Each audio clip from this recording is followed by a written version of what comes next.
Classes में learning series के बारे में पढ़ रहे थे, और एक बार आप मुझे रिमाइंड करा दें कि लास्ट क्लास मैंने कहाँ पे थोड़ा लॉज में पढ़ा था, समझ आए? आज कल मैंने लास्ट क्लास में मैंने एक्सपेरिमेंट के बारे में बता दिया था, और हम लोग क्या पढ़ रहे थे? हम लोग पढ़ रहे थे ट्रायल एंड एरर थ्योरी के बारे में।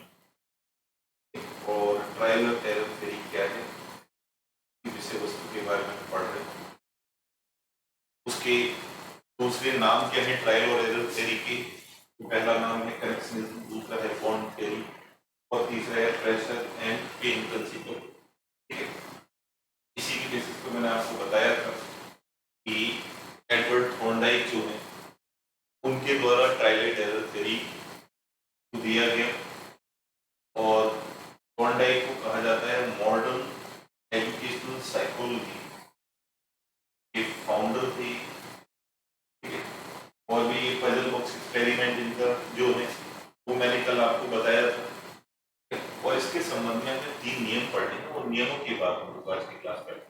ठीक है, या फिर हम ये बोल सकते हैं कि आज के जो हमारा टॉपिक है वो है क्या? अधिगम के नियम। अधिगम के, और ये अधिगम के नियम किसके द्वारा दिए गए? थॉर्नडाइक के द्वारा। किस सिद्धांत में दिए गए? वो ट्रायल एंड एरर थ्योरी में दिए गए हैं, कनेक्शनिज्म की दिए गए। तो पहला जो नियम है उस नियम का नाम है लॉ ऑफ रेडीनेस, और इस सिद्धांत को आप हिंदी में कह सकते हो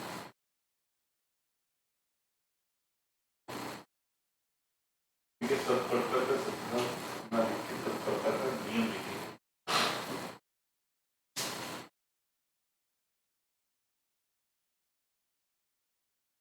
तत्परता के नियम को समझने का प्रयास करो।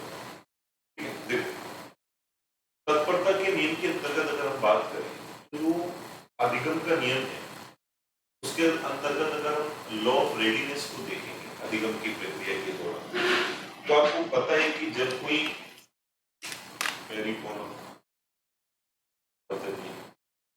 थैंक यू, आशीर्वाद आपको मेरा। गुड इवनिंग शिल्पी। तो तत्परता के नियम की अगर हम बात करें तो ये माना जाता है कि जब कोई प्राणी किसी कार्य को करने के लिए तैयार रहता है, अगर हम मानते हैं कि इस व्यक्ति का इस कार्य को करने का मन, ठीक है, या that person is ready to do this particular work, तो कोई भी व्यक्ति किसी भी कार्य को करने के लिए जब क्या रहता है, तैयार रहता है, तो माना जाता है कि उस कार्य को वो जल्दी ही सीख लेता है।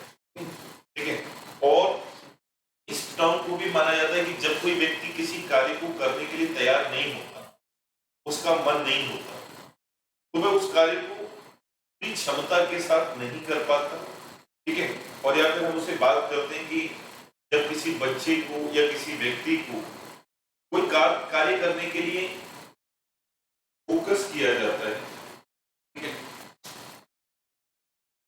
वॉइस में डिस्टर्ब है,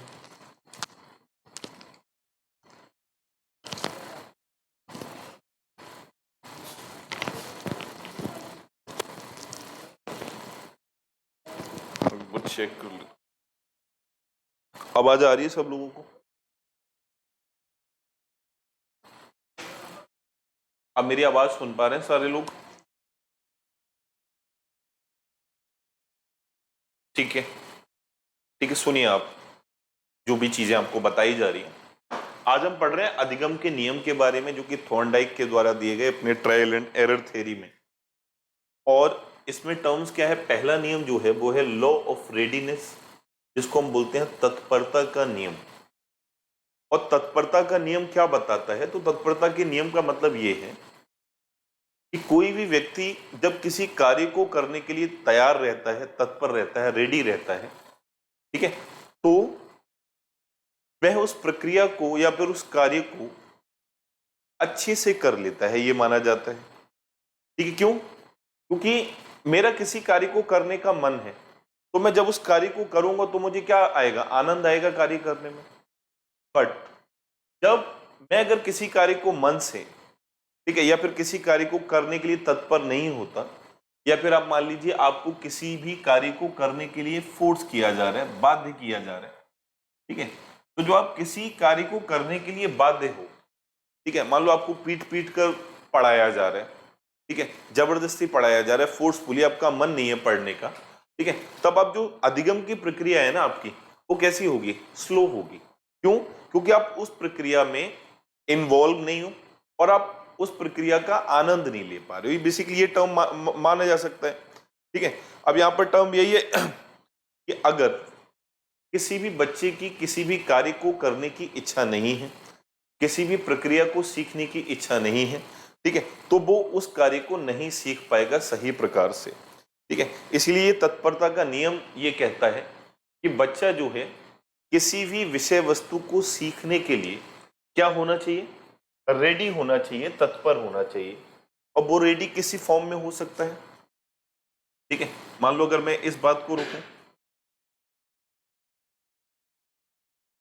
ठीक है, कि बच्चा किस प्रकार से रेडी हो, शारीरिक रूप से, मतलब ऐसा ना हो कि वो बीमार हो,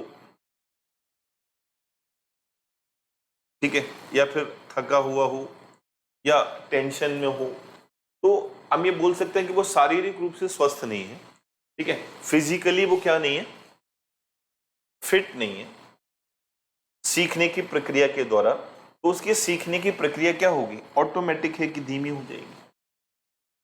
दूसरी बात, किस तरह से रेडी होना चाहिए बच्चे को, ठीक है, कॉग्निशन की फॉर्म में रेडी होना चाहिए। बच्चा क्या हो, बच्चा संज्ञानात्मक रूप से तैयार होना चाहिए, ठीक है, समझने के लिए तैयार होना चाहिए बच्चा, ठीक है। और संज्ञानात्मक रूप का यहां पर मतलब है कि बच्चा, एक सिंपल सा टर्म मैं आपको दे रहा हूं जो आप बहुत इजीली अडेप्ट कर पाओगे। जैसे मैं अगर किसी क्लास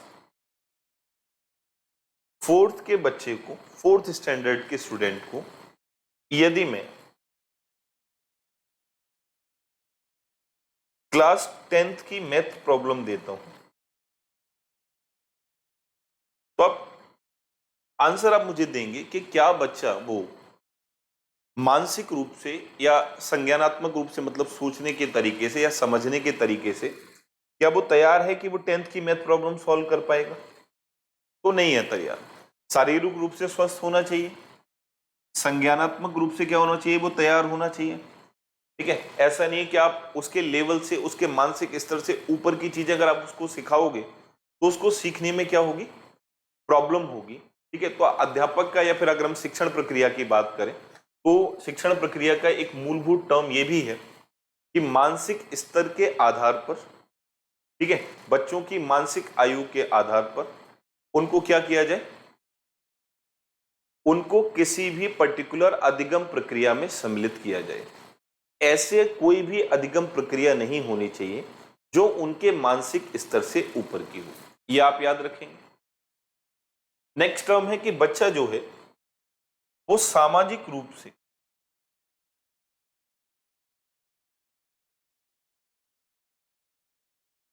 बच्चा जो है वो सामाजिक रूप से क्या होना चाहिए, सीखने के लिए या अधिगम के लिए तैयार होना चाहिए, सोशली रेडी, ठीक है, सामाजिक रूप से तत्पर होना चाहिए, तभी वो किसी विषय वस्तु को सीख सकता है। टर्म समझें आप। मान लीजिए आप कि कोई बच्चा जो है उससे क्लास में कोई बात नहीं करता, अकेला अकेला वो रहता है, ठीक है, मोहल्ले पड़ोस में भी उससे वो ज्यादा सोशल नहीं है, लोगों से कम मिलता जुलता है, ठीक है। तो जो इसकी सीखने की प्रक्रिया है, ठीक है, या फिर मान लो क्लास में टीचर उससे कम बात करते हैं, ठीक है, बच्चे जो उसके क्लासमेट हैं वो इससे कम बात करते हैं, तो वो क्या करेगा, वो सीखने की प्रक्रिया में एक्टिवली पार्टिसिपेट नहीं कर पाएगा। और जब वो एक्टिवली पार्टिसिपेट नहीं करेगा तो सीखना उसका क्या होगा, ऑटोमेटिक है कि धीमे होगा। अगले टर्म की अगर हम जोएं कि बच्चा इमोशनली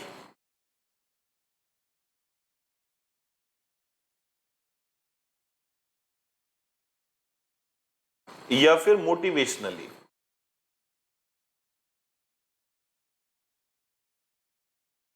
ठीक है, मतलब क्या हुआ कि चाहे हम भावनात्मक रूप से देखें और चाहे हम देखें किस रूप में, अभिप्रेरण के स्तर पर देखें अगर, तो भावनात्मक रूप से या मोटिवेशन के बेसिस पर भी बच्चा सीखने के लिए तत्पर होगा, तभी वो चीजों को सीख पाएगा, अदरवाइज नहीं सीख पाएगा। मान लो, ठीक है, वीडियो क्वालिटी क्लियर नहीं है, ठीक है, नेटवर्क इशू हो सकता है मे बी, ठीक है, ब्लर हो रही है।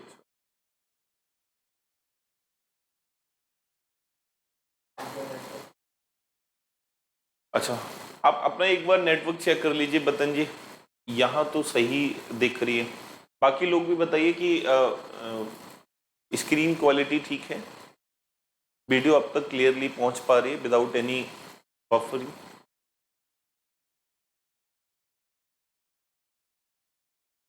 अच्छा, ब्लर हो रही है बार बार, ब्लर होने के पीछे का क्या है इशू? सारे लोग यही बोल रहे हैं, ब्लर हो रही है, लिटिल ब्लर बाई लक्ष्मी।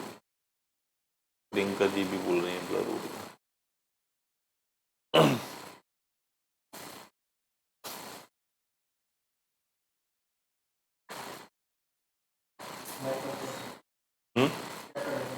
करिए।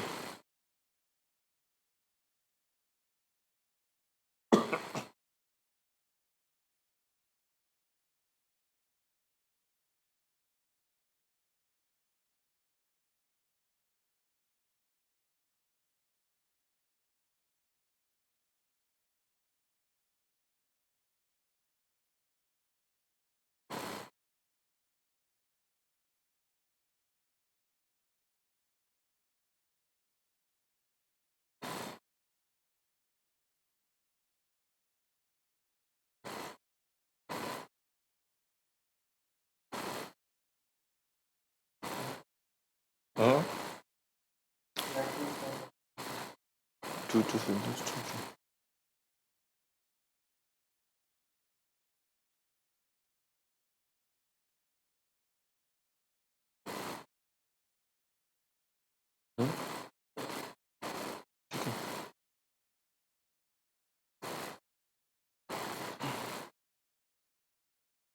HD क्वालिटी में चल वीडियो है ना ये, ठीक है, ठीक है, अब आपको क्लियरली चीजें दिख पा रही हैं? ओके, स्टार्ट करते हैं हम लोग। तो मैंने आपको क्या बताया कि बच्चा भावनात्मक रूप से भी क्या होना चाहिए, किसी भी विषय वस्तु को, किसी भी सीखने की जो विषय वस्तु है उसके लिए तत्पर होना चाहिए, रेडी होना चाहिए भावनात्मक रूप से। मान लो किसी बच्चे के पेरेंट्स का डाइवोर्स चल रहा है और वो बच्चा क्या है, मेंटली डिस्ट्रेस है, ठीक है, स्ट्रेस में है वो, तो वो क्या है, वो उस पर्टिकुलर टाइम में इमोशनली किसी भी विषय वस्तु को सीखने के लिए तैयार नहीं है। अब अगर वो परेशान है तो अध्यापक का कर्तव्य तो यही बनता है ना कि इंडिविजुअली उससे बात करे, उसको काउंसिल करे, ठीक है, और एज ए काउंसलर टीचर काम करे उस टाइम के बच्चे से पूछे कि व्हाट इज योर प्रॉब्लम, आपकी समस्या क्या है, ठीक है, और उसको क्या करे, ज्यादा से ज्यादा मोटिवेट करे। तुम जब मोटिवेट करेगा अध्यापक छात्र को, तो छात्र क्या होगा, अपनी प्रॉब्लम से थोड़ा सा बाहर निकलने का प्रयास करेगा। अब बच्चा खुद ऑटोमेटिकली अपनी फैमिली प्रॉब्लम्स को लेकर परेशान है और अध्यापक ने भी उसको क्लास में क्या लगा दी, डांट लगा दी, तो बच्चा ऑब्वियस है कि डिमोटिवेट हो जाएगा और वो सीखने की प्रक्रिया उसकी ऑटोमेटिकली क्या हो जाएगी, धीमी हो जाएगी, ठीक है। तो अध्यापक का ये कर्तव्य बनता है कि वो भावनात्मक रूप से भी बच्चे की जो प्रॉब्लम है उसको समझे, ठीक है, या फिर बच्चा भी भावनात्मक रूप से क्या हो, सीखने के लिए तैयार हो, ठीक है। तो ये पहला लॉ हो गया जिसको बोल रहे हैं लॉ ऑफ रेडीनेस। और लॉ ऑफ रेडीनेस के बारे में क्या है, वही चीज है कि तत्परता के नियम के अंतर्गत अगर हम बात कर रहे हैं तो जब प्राणी को किसी कार्य को करने या सीखने के लिए जब वह तैयार रहता है तो वो शीघ्रता से विषय वस्तु को सीखता है। और यदि क्या है, एक टर्म है ना संतोष और असंतोष। आपको संतोष कब मिलेगा? आपको संतोष तब मिलेगा जब आप किसी कार्य को करने के लिए तैयार हो, आपने वो कार्य कर लिया। आपको असंतोष कब मिलेगा? जब आप किसी कार्य को करने के लिए तैयार हो बट आपको क्या नहीं मिला, ठीक है, सॉरी, तैयार नहीं हो, फिर भी आपसे फोर्सफुली वो कार्य कराया जा रहा है, तो आप नहीं सीख पाओगे चीजों को। ठीक है, अगले टर्म की ओर बढ़ेंगे। अगला टर्म है लॉ ऑफ प्रैक्टिस। ठीक है, लॉ ऑफ प्रैक्टिस, और इसको एक दूसरा नाम भी इसको दिया जाता है, वो भी आप याद रखेंगे, law of exercise. Law of exercise Hindi में आप इसको कह सकते हैं, ये किसका नियम है? ये अभ्यास का नियम है, अभ्यास का नियम। ठीक है, तो आपको लॉ ऑफ एक्सरसाइज अगर कहीं देखने को मिले तब भी आप उसको समझेंगे कि ये लॉ ऑफ प्रैक्टिस है। ठीक है, जो कि किसके द्वारा दिया गया? थॉर्नडाइक के द्वारा। ठीक है, क्योंकि थॉर्नडाइक ने बेसिकली 8 नियम दिए हैं, 3 नियम इनके प्रमुख हैं जो कि हम अभी पढ़ रहे हैं। ठीक है, और बाकी 5 नियम जो हैं जिनको हम गॉड नियम बोलते हैं थॉर्नडाइक के अकॉर्डिंग। ठीक है, जब मैं थॉर्नडाइक आपको स्पेशली पढ़ाऊंगा एज ए साइकोलॉजिस्ट, उनकी अर्ली लाइफ के बारे में, उनके कंट्रीब्यूशन के बारे में, तो जो 5 उपनियम जो हैं, गॉड नियम जो हैं, उनको भी हम उसी के साथ पढ़ लेंगे। ठीक है, तो थॉर्नडाइक के द्वारा 8 नियम दिए गए हैं लर्निंग के, जिनमें से 3 मुख्य हैं और 5 कैसे हैं? गॉड हैं। तो हम 3 मुख्य नियमों को पढ़ रहे हैं, जिसमें दूसरा नियम जो है वो क्या है? लॉ ऑफ प्रैक्टिस है। और लॉ ऑफ प्रैक्टिस क्या है? ठीक है, तो लॉ ऑफ प्रैक्टिस में अगर हम सिंपली बात को समझें तो लॉ ऑफ प्रैक्टिस का मतलब ये है कि जब हम किसी क्रिया को बार बार दोहराते हैं, जब हम किसी क्रिया को बार बार रिपीट करते हैं, ठीक है, तो वो प्रक्रिया, वो क्रिया, वो गतिविधि, वो विषय वस्तु हमें क्या हो जाती है? मेमोराइज हो जाती है, याद। किससे? बार बार दोहराने से। ठीक है, और बार बार दोहराने से विषय वस्तु क्या हो रही है? आपको याद हो रही है। बट यदि आप उसको रिवीजन करना, दोहराना, रिपीटेडली टास्क करना उसके अकॉर्डिंग अगर आप छोड़ दोगे तो धीमे धीमे वो विषय वस्तु आपके हाथ से निकल जाएगी, आप उसको क्या करने लगोगे? भूलने लगोगे। ठीक है, अब एक सिंपल सा टर्म है कि आप कोई पोएम आपने याद किया होगा अगर बचपन में, ठीक है, और उसको आप रिवाइज नहीं करो, अगर नहीं करो तो एक टाइम आता है कि 15-20 साल तक मैंने उस पोएम पर ध्यान ही नहीं दिया, तो आगे जाकर ऐसा होगा कि पोएम आप भूल जाओगे उसको। ठीक है, मान लो आप गिटार बजाना सीख गए थे 15 साल की एज में, और 15 साल के बाद 30 साल की एज में आपने फिर से गिटार उठाई, तो आप गिटार को आप नहीं बजा पाओगे। रीजन उसका क्या? कि आपने क्या नहीं किया? अभ्यास नहीं किया गिटार बजाने का। ठीक है, और इस नियम के अंतर्गत क्या है? 2 उपनियम है इस नियम के, एक है यूज और एक है क्या है? डिसयूज है। ठीक है, यूज को हम अगर बोलेंगे तो हम बोलेंगे उपयोग का नियम या प्रयोग का नियम। उपयोग या प्रयोग का नियम। ठीक है, और दूसरा नियम कौन सा हो जाएगा? दूसरा नियम हो जाएगा अनुपयोग का नियम।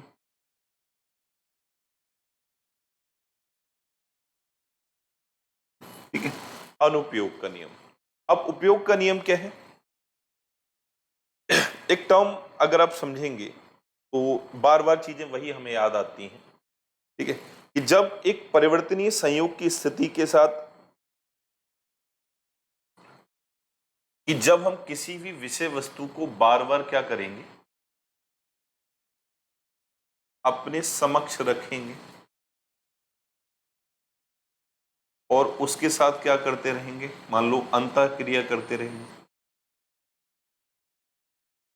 तो धीमे धीमे जो है वो आपकी सीखने की प्रक्रिया उसको लेकर क्या हो जाएगी?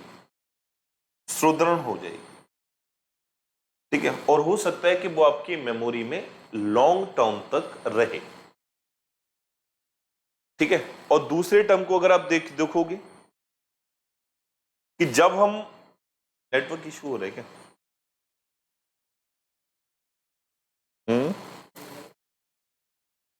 करो।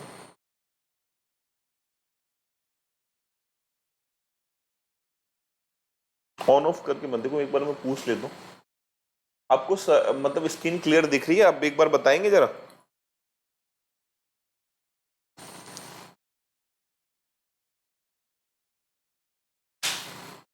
क्लियर है? ओके, क्लियर, ठीक।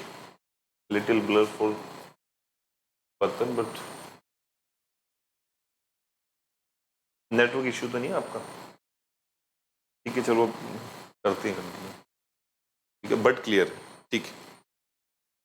देखिए, लॉ ऑफ डिसयूज की बात करें तो लॉ ऑफ डिसयूज वही है कि जब आप किसी भी कार्य को करना क्या करेंगे, ठीक है, प्रयोग करना,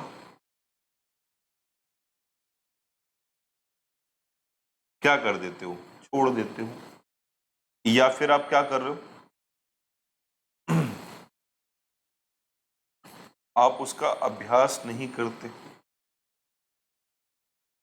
ठीक है।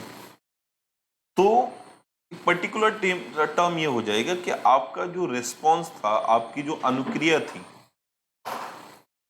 उस गतिविधि के प्रति, वो भी क्या होती जाएगी, धीमे धीमे कम होती जाएगी या धीमी होती जाएगी, ठीक है। मतलब आप क्या करोगे, जो एक टर्म को अगर हम लेके चल रहे कि जैसे मान लो, जैसे मैंने आपको एक थ्योरी पढ़ाई थी, ठीक है, डॉग और सेलिवेशन वाली, और उसका संबंध मैंने बेल से, घंटी से बताया था। तो मैंने बताया था कि जब घंटी का यूज खाने के साथ हो रहा है बार बार, तो क्या हुआ, घंटी का रिलेशन कुत्ते ने खाने से स्थापित कर लिया। बट अगर घंटी को मैं यूज करूं, बट घंटी के साथ अगर मैं खाना ना दूं, तो बच्चा खाने को भूल रहा है, कुत्ता, और रेस्पॉन्ड खाना तो वही रहेगा, बट जो कनेक्शन था ना उसका खाने से, उसको भूल रहे हैं, ठीक है। और आप क्या करो, घंटी को बजाना छोड़ दो, केवल खाना देते रहो, ठीक है। तो वो घंटी को भी कुछ दिनों के बाद क्या हो जाएगा, उस पर्टिकुलर एक्टिविटी जो वो कर रहा था, उस एक्टिविटी को करना भी वो भूल जाएगा, ठीक है। आपने वायलिन बजाना सीखा, आपने गिटार बजाना सीखा, आप इसको यूज मत करो बहुत दिनों तक, ठीक है, 8-10 सालों तक यूज मत करो, तो आप धीमे धीमे चीजें भूलने लगोगे। ऐसा मैथमेटिक्स के साथ भी बहुत बार होता है कि जब मैथमेटिक्स की बात करते हैं तो मैथमेटिक्स में क्या है कि सवालों को करने की गति, स्पीड, और उसके साथ साथ एक्यूरेसी क्या होती जाती है, कम होती जाती है, और चीजें हमें टाइम लगता है सवालों को करने में, ठीक है।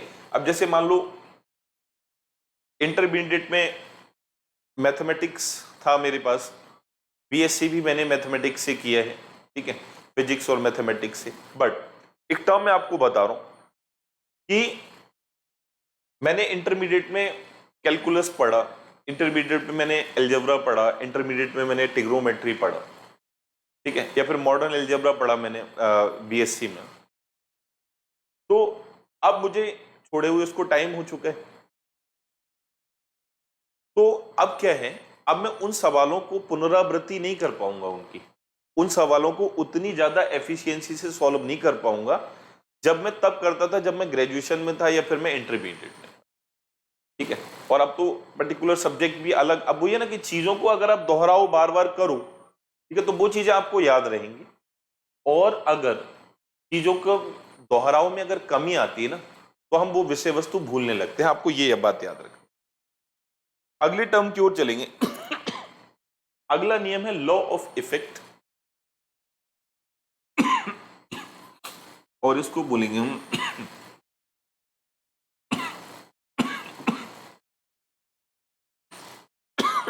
प्रभाव का नियम।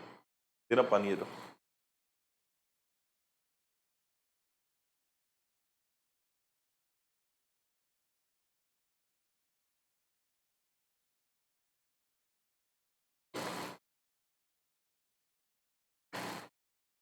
देखिए, इस नियम को एक नाम और दिया जाता है, संतोष तथा असंतोष का नियम।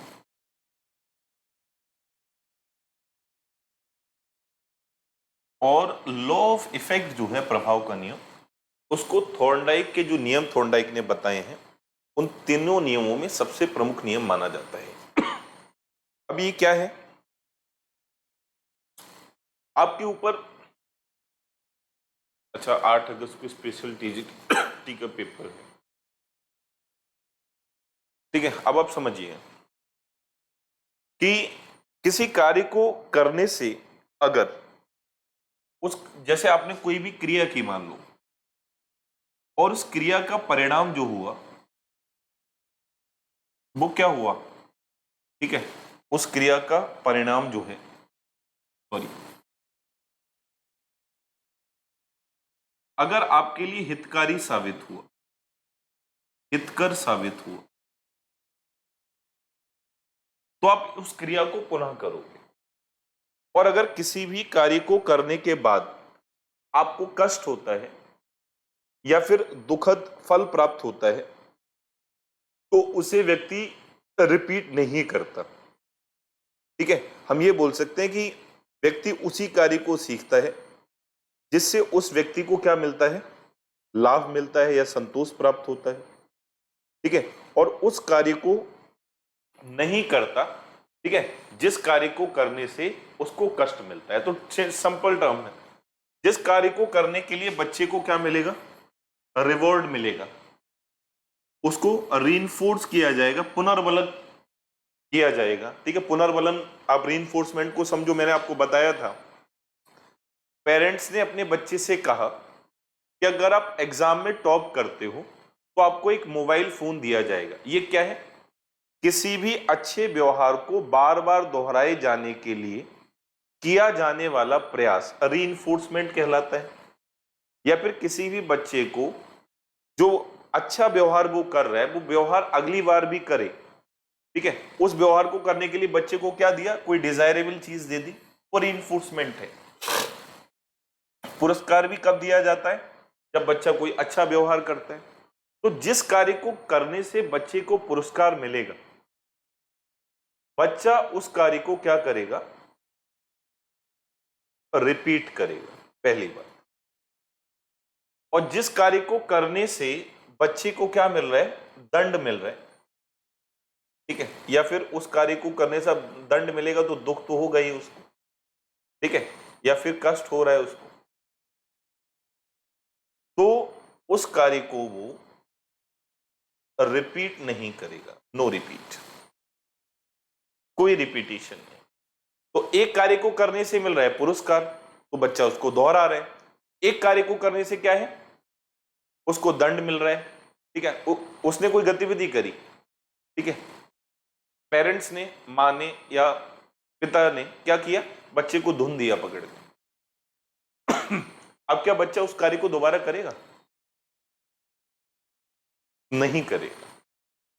कोई कार्य किया बच्चे ने और बच्चे को क्या मिली, प्रशंसा मिली, प्रेज, ठीक है, बार बार उसको प्रशंसा की जा रही है उसके किस किए गए कार्य की, तो बच्चा क्या करेगा, उस कार्य को दोहराएगा। तो बच्चा ये दोहराव किस बेसिस पर कर रहा है, प्रभाव की आधार पर, कि जो भी क्रिया उसने की उस क्रिया को करने का परिणाम अगर उसके लिए हितकर है या उस क्रिया को करने के बाद परिणाम स्वरूप उसको पुरस्कार या पुनर्बलन दिया जा रहा है, तो वो बच्चा उस कार्य को दोहराएगा। और अगर किसी क्रिया को करने के बाद बच्चे को दंड दिया जा रहा है तो बच्चा उस क्रिया को नहीं दोहराएगा। ये बेसिकली क्या है, लॉ ऑफ इफेक्ट की हम बात कर रहे हैं, ठीक है। और अगर हम थॉर्नडाइक की बात करें तो थॉर्नडाइक ने इसी बात को इससे जोड़ा है कि संतोषप्रद परिणामों से क्या होता है, जो उद्दीपक जो होता है और हमारी अनुक्रिया जो होती है, इन दोनों के बीच जो रिलेशन है ना, संबंध, वो कैसा हो जाएगा, मजबूत हो जाएगा, ठीक है। अब जैसे मान लो आपके सामने खाना रखा, ठीक है, कुत्ते के सामने मान लो खाना रखा, वो कुत्ता जैसे ही खाने के पास जाता है खाने के लिए, तुरंत उसको क्या किया, डंडे से पीटना उसको शुरू कर दिया। अगली बार भी जाएगा वो, फिर अगली बार जाएगा, मतलब 10-12 बार कुत्ता गया और 10-12 बार जाने के बाद उसको हर बार डंडे ही मिल रहे हैं, खाना नहीं मिल रहा है। अब बच्चा क्या करेगा, सॉरी कुत्ता क्या करेगा, उस क्रिया को करने की प्रयास बिल्कुल समाप्त कर देगा। क्योंकि वो क्या कर रहा है, जैसे ही खाने के पास जा रहा है, पिट रहा है वो, तो भूख क्या है, अनुक्रिया उसकी क्या है, भूख के कारण लार टपकाना। किसको देखकर, उद्दीपक क्या है, खाना। तो उन दोनों के बीच की जो रिलेशन है ना, खाना और कुत्ते के लार गिराने के बीच का रिलेशन, वो क्या हो जाएगा, धीमे धीमे धीमे धीमे कम होता जाएगा। अब कुत्ता खाने को देखकर लार नहीं गिराएगा, बल्कि उसको पिटाई वाले दिन याद आ जाएंगे, यार मैं जब खाना देखता तो मुझे डंडे मिलते, तो फिर क्यों लार गिराऊं मैं। सिंपल सी बात यहां पर ये आ जाती है। तो उद्दीपक और अनुक्रिया के बीच संबंध सुदृढ़ तभी होता है, स्ट्रॉन्ग तभी होता है, जब चीजें क्या होती हैं, रिवॉर्ड की या रेनफोर्समेंट की फॉर्म में होती हैं। अगर पनिशमेंट की फॉर्म में होती हैं तो चीजें वीक हो जाती हैं, ऐसा माना जाता है। ठीक है, तो ये थॉर्नडाइक की थ्योरी थी जो आज हमने पढ़ी। इसके कुछ और पॉइंट हैं वो मैं आपको बताऊंगा अभी।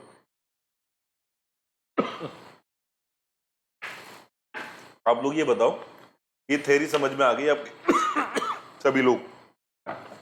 जल्दी से आंसर दें, इसमें कोई डाउट तो नहीं है?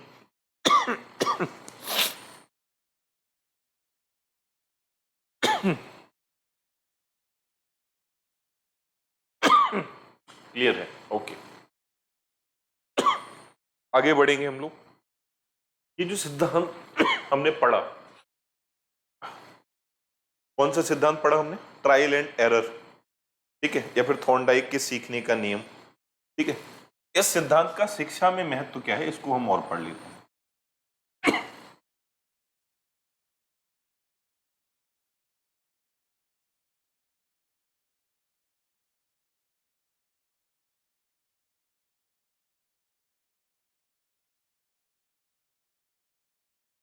ठीक है, सिद्धांत का शिक्षा में महत्व क्या है, ठीक है, उसको हम पढ़ेंगे। ठीक है, या फिर अगर बोले कि इसको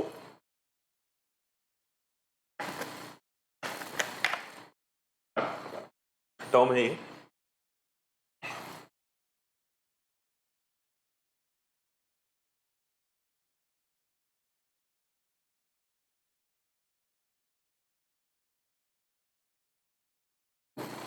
एजुकेशनल इम्प्लीकेशंस। ठीक है, इस नियम का क्या है? हाँ जी बतन जी, पानी पी लिया है मैंने, मौसम चेंज हो रहा है, बिल्कुल ठीक बात है, इसी वजह से थोड़ा सा ये सामंजस्य नहीं बैठ पा रहे। ठीक है, अब बच्चा मतलब इस सिद्धांत का बच्चे की अधिगम प्रक्रिया में, शिक्षा की प्रक्रिया में क्या रोल होगा, क्या भूमिका होगी, और बच्चा किस प्रकार से सीखने की प्रक्रिया को बेहतर बनाएगा इस नियम की सहायता से। ठीक है, तो यहां पर टर्म समझिए, जो बच्चे की पूर्व की गलतियां हैं,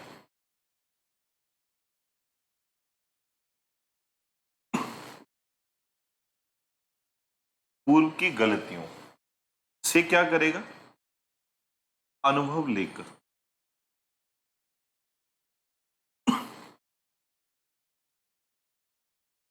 ठीक है, अब तो क्या कर रहा है बच्चा, पूर्व की गलतियों का से अनुभव लेकर व्यवहार में सुधार लाता है, व्यवहार में सुधार लाता है। भाई जो भी कार्य उसने किया, उस कार्य को करने के बाद उसका एक्सपीरियंस जो है, जो भी मिस्टेक उसने की, ठीक है, तो मिस्टेक को करने के बाद क्या है, उसका एक्सपीरियंस जो भी रहा, तो उन्होंने क्या किया कि अगली बार जब वो ट्राई करेगा तो अपने बिहेवियर में क्या लाएगा, सुधार लाने का प्रयास करेगा। तो ये जो थियरी है ना, वो बता तो हमें यही रही है ना कि हम क्या करते हैं, हम प्रयास और गलतियों के माध्यम से सीखते हैं। हम गलतियां करते हैं सीखने की प्रक्रिया में, फिर से हम प्रयास करते हैं, फिर गलतियां करते हैं, फिर प्रयास करते हैं, और फाइनली हम कॉन्क्रीट रूप से किसी विषय वस्तु को सीख जाते हैं। अब ये सिद्धांत हमें क्या बता रहे हैं कि जो हमने पहले गलतियां की हैं, उस गलतियों से हमने एक्सपीरियंस लिया कि हमने क्या क्या पैटर्न में या फिर कोई भी क्रिया करने के दौरान हमने क्या गलतियां की, और अगली बार जब आप ट्रायल लोगे, अगली बार जब आप प्रयास करोगे, तो उन गलतियों में क्या करोगे, उन गलतियों को नहीं दोहराओगे, उनमें सुधार लाने का प्रयास करोगे। पहला टर्म हो गया ये। दूसरा ये है, ये जो सिद्धांत जो है, एक सिंपल टर्म है जो आपने नोट किया है, ये सिद्धांत नियंत्रण प्रयास पर बल देता है।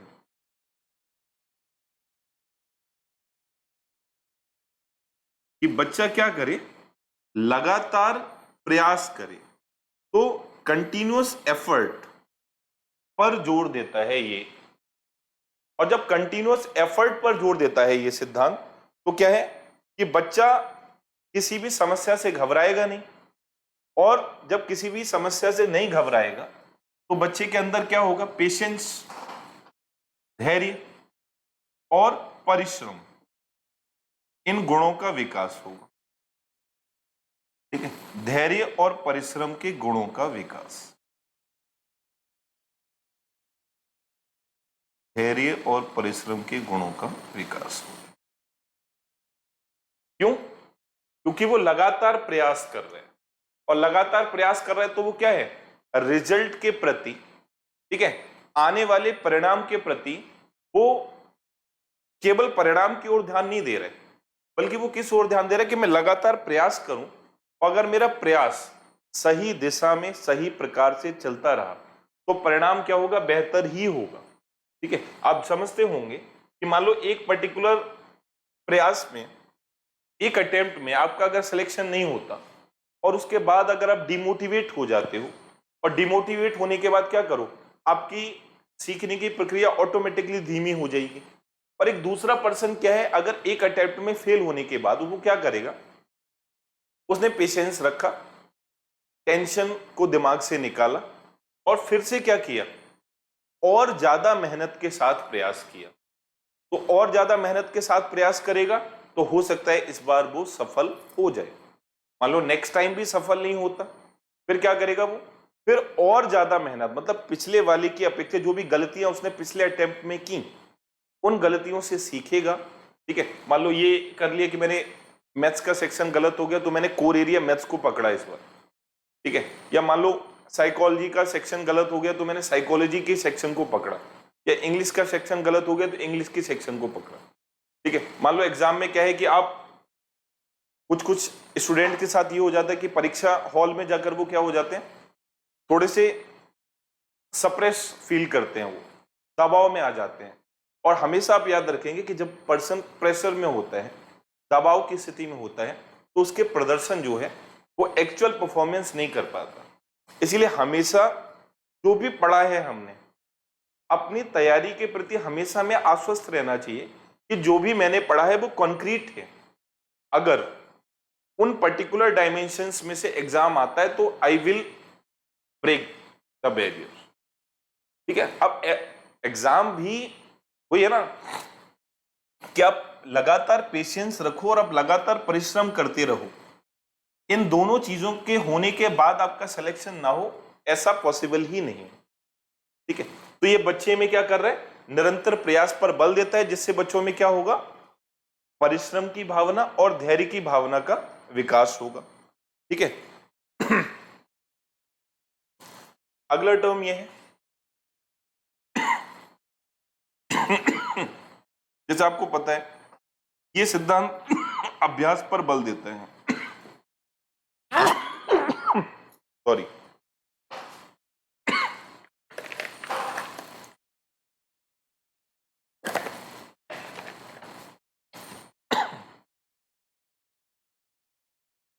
अभ्यास पर बल देता है। अब जब अभ्यास पर बल दिया जा रहा है इस सिद्धांत में, तो जो भी सीखी गई विषय वस्तु है वो लगातार अभ्यास करने से क्या हो जाएगी, आपको पता होना चाहिए। लगातार अभ्यास करने से सीखी हुई विषय वस्तु अभ्यास से क्या बन जाती है, स्थायी बन जाती है। ठीक है। इसीलिए क्या होना है कि यदि कोई बच्चा किसी भी कार्य को करने में असफल रहता है ना, तो अध्यापक को यह चाहिए कि बच्चे को अभ्यास पर जोर देने के लिए कहना चाहिए कि आप अभ्यास करो, और तब तक अभ्यास करो जब तक आप क्या ना हो जाओ, सफल ना हो जाओ। ठीक है। और लगातार अभ्यास करने से ज्ञान स्थायी होता है, ये आपको पता है। ठीक है। आपने एक ही टॉपिक को 10 बार पढ़ लिया, आपके माइंडसेट में वो टॉपिक एकदम बैठ जाएगा। और आप क्या करते हो, एक बार टॉपिक समझ में आ गया, कुछ दिनों तक अगर मैं उसका रिवीजन ना करूं ना, तो वो टॉपिक में क्या कर जाऊंगा, भूलने लग जाऊंगा। ठीक है। तो ऐसी स्थिति ना रहे, इसीलिए हमने जो भी प्रीवियस कंटेंट पढ़ा है ना, उस कंटेंट को अच्छे से बार बार क्या करना चाहिए, रिवाइज करना चाहिए। क्योंकि आप देखोगे पहली बार आप जब किसी टॉपिक को पढ़ोगे ना, तो पहली बार किसी टॉपिक को पढ़ने में मान लो 1 घंटा आपको लगता है, तो नेक्स्ट टाइम वही टाइम पीरियड रह जाएगा 45 मिनट्स का। फिर से आप रिवाइज करोगे 30 मिनट का, फिर से आप रिवाइज करोगे, तो एक टाइम ऐसा होगा कि आप 10 से 15 मिनट में उस टॉपिक को क्या कर पा रहे होगे, रिवाइज करने की स्थिति में होगे। ठीक है। एक ये चीज आपको याद रखना है। अब वही टर्म है कि इस सिद्धांत से बच्चा क्या बनेगा, आशावादी बनेगा। ठीक है। क्यों? क्योंकि उसके एक होप आ गई है कि क्या मैं लगातार प्रयास करूंगा तो एक दिन जरूर सफल होऊंगा। ठीक है। और इस सिद्धांत में एक पर्टिकुलर टर्म ये भी आता है, ये जो सिद्धांत है ना, वो किस पर जोर दे रहे हैं, ये सिद्धांत करके सीखने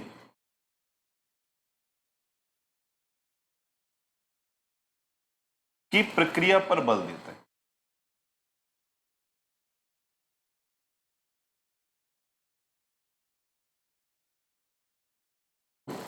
ठीक है। इजी सा कॉन्सेप्ट है, और करके सीखने की प्रक्रिया कितनी महत्वपूर्ण है पेडागोजी में आपको पता है। ठीक है। जिसको हम बोलते हैं एक्टिविटी बेस्ड लर्निंग। ये हम क्या करें, जो भी सीखें वो स्वयं के प्रयास से सीखने का प्रयास करें। ठीक है। वो प्रक्रिया पर जोर देता है। ठीक है। तो आज ये जो थ्योरी है वो यहीं तक है, थॉर्नडाइक की थ्योरी। कल का जो हमारा टॉपिक होगा वो होगा गैनी हेरेसी ऑफ लर्निंग। ठीक है। उन्होंने अधिक्रम के पदानुक्रम के बारे में बताया है गैने ने। ठीक है। उसको हमें पढ़ना है कल। ठीक है। रॉबर्ट गैने के द्वारा ये दी गई है। ठीक है। इनके कुछ टर्म्स को हम लोग पढ़ेंगे।